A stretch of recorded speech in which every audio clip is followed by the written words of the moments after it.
Hello again, witchy people. A little while ago I said that I would like to make a few videos explaining what I feel a hedge witch is. And a hedge witch isn't just a solitary witch. A hedge witch isn't one who just picks from the hedgerows. A hedge witch is one who has one foot in one realm and another foot in another realm. We straddle the hedge, hence hedge witch. Now, all the things I'm going to say aren't necessarily specific to hedge witchery, but they will be specific to how I follow this path. So the first video is about breathing life into magic. It's about SpellBreath. Now, before I carry on, the writer and publisher, I think her name is Tylluan Penry. I'm very sorry, Ms. Penry, if I said that wrong. I mean no disrespect. She has a video called, and a book, because she publishes Wolfenhowle Press. I've actually written notes down. She has a book and a video called Magic on the Breath, which explains this much more poetically than me. And Magic on the Breath, I mean, it's a much more beautiful and expressive way of describing this simple way of moulding your magical practices into everyday life and using your intent in a direct way to help boost your spell work. So she, like I said, and I will try and link her video below. So breathing life into magic is about gathering and driving breath, or repelling breath.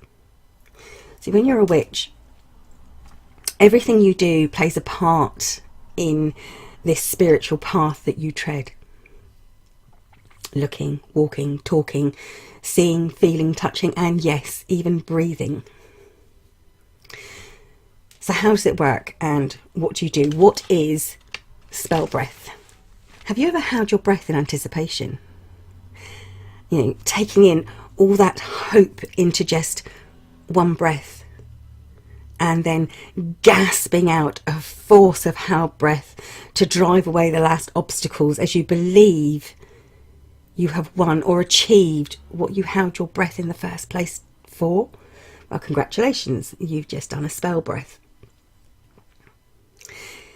It is your breath that draws in life and power, and breath in which our words are carried outwards to the universe. And we all know words are a powerful, powerful thing.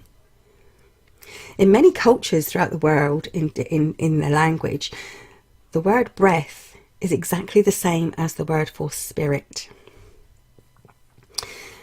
So breath is a powerful and magical thing that we have, along with our words, but breath is incredibly powerful.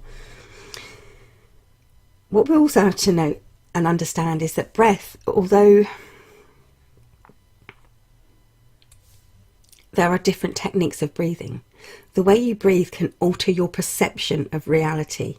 So in meditation, they have what they call the fourfold breath, where you breathe in, hold for 4 seconds, breathe out for 4 seconds, breathe in for 4 seconds, breathe out for 4 seconds. That's what I believe to be the fourfold breath. And it allows the body to relax and calm. Now, when we're panicked and we're fearful and frightened, we gasp for breath, we hyperventilate, and that can sometimes cause lightheadedness and dizziness. And in that way, it can alter our perception. We get tingling in our fingers and hands. Shallow breathing can put us into a meditative or even a sleep-like or coma state, unconscious state. So breathing not only gives us life, it can alter our perception of reality and alter our perception of life.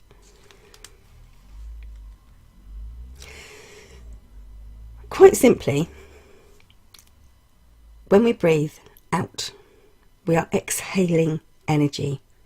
And that exhaling energy, when you breathe out, you must focus all your intent. Your breath is your intent, and you focus all that intent on tearing down obstacles, removing obstacles, It's used for blocking, stopping, pushing away, sending away, repelling, but it's also used for breathing life into something.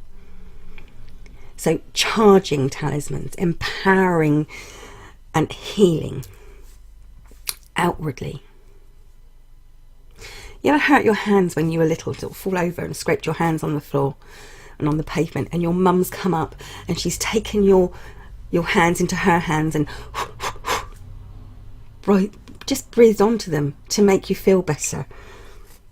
She's cupped her hands around your hands and just breathed onto your hands, and everything felt better after that. Well, that's breath magic. That's spell breath.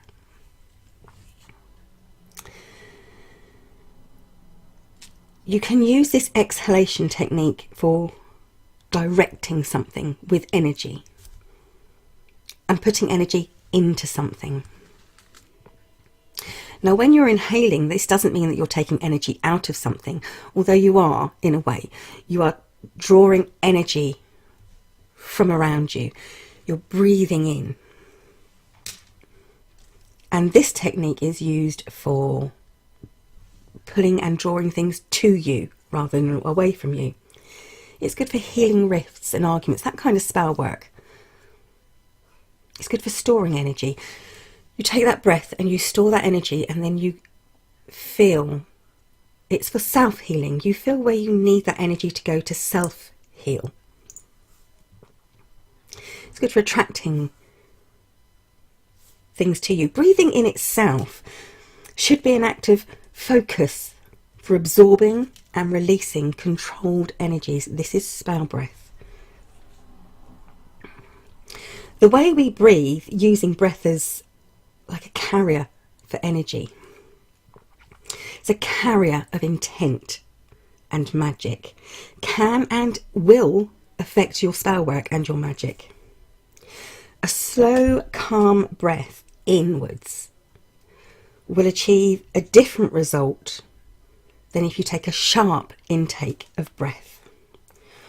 If you take a gasping intake of breath, it will have a completely different, the intent is differently than if you take a calm, measured breath in.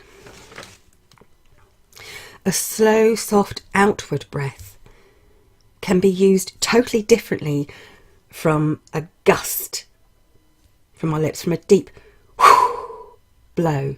See, that's can sometimes seem quite mean, whereas a soft, gentle breath out is exactly that. It's gentle. Now, many practitioners who use this way of casting spells, it is a way of casting, will have different views on spell breath and breath magic. Many will say that you should only ever breathe in through your nose and out through your mouth. I think you have to kind of test things and try things out and find what's best for you in a very careful and controlled manner. You don't want people passing out here. Some people believe in some way that the nasal passages somehow filter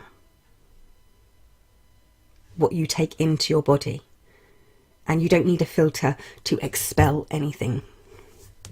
So you breathe out through your mouth.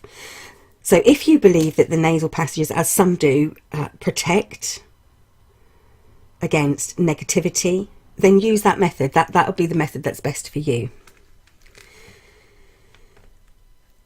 I do think the way that you're breathing and the way you should breathe will depend entirely not only on what's comfortable for you, but also the spell that you're casting at the time, the spell that you're intending at the time, how it's being woven, the circumstances, and even your environment. But you do have to be aware, obviously some different ways of breathing once again can cause dizziness, tingling in your fingers and hands and arms. It can cause pain in the back and can even cause blackouts. So please be safe and be careful.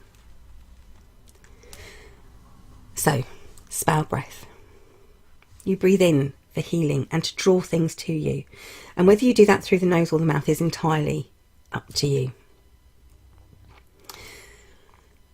Many people feel that the exhalation of breath is much more powerful and is much more widespread. You can use it for much more things. Many people feel that you can use outward breath for binding spells. You repel negativity.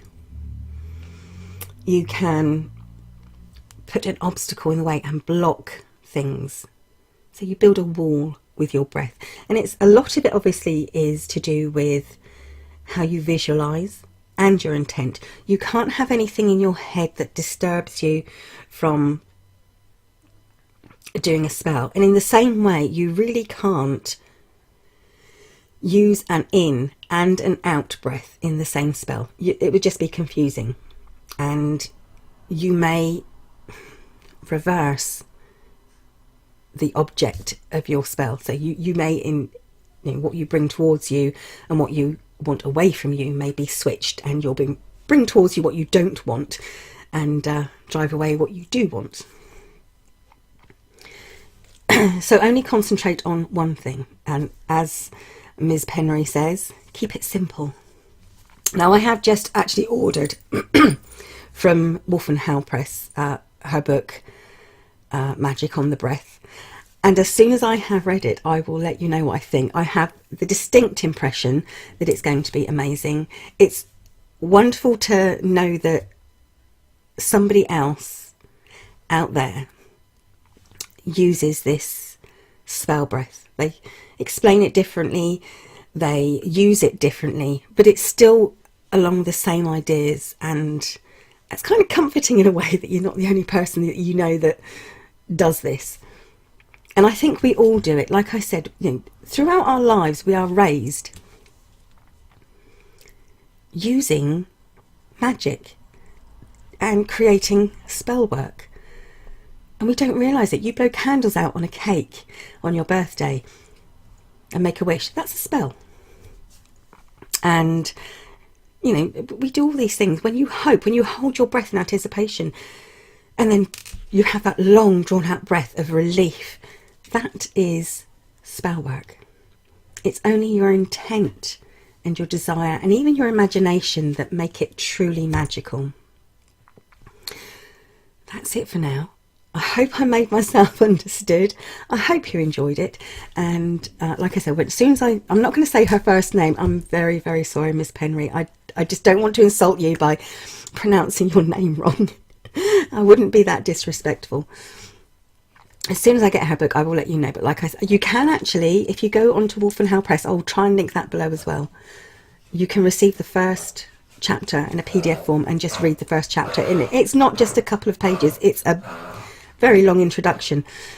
And I'm about 2 pages into it. And it's amazing. So once again, I will try and link that below so you can read that first chapter for free. And then go on to Wolfenhowle Press, and if you like it, order the book. She has quite a few things on there. Leave the candle holder alone, that's mine.